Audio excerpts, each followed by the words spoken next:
डोकरी town committee के दूसरे दिन भी मुलाजमीन डोकरी टाउन कमेटी से बटाई प्रेस क्लब डोकरी तक हाथों में प्ले कार्ड उठाकर एहतजाजी रैली निकाली गई।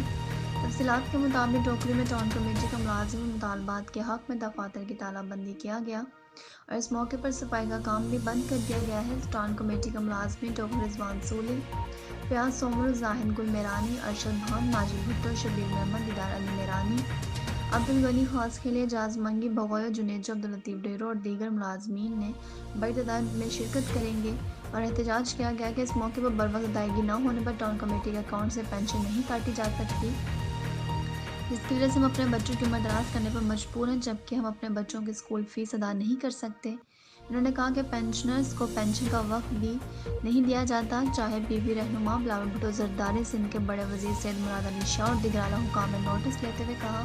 कि हमारी तनख्वाहें जारी की जाएं। महकमा खजाना ने सिंध में दफातर को ताले लगाने और सफाई के काम बंद करने का मुतालबा नहीं किया गया है।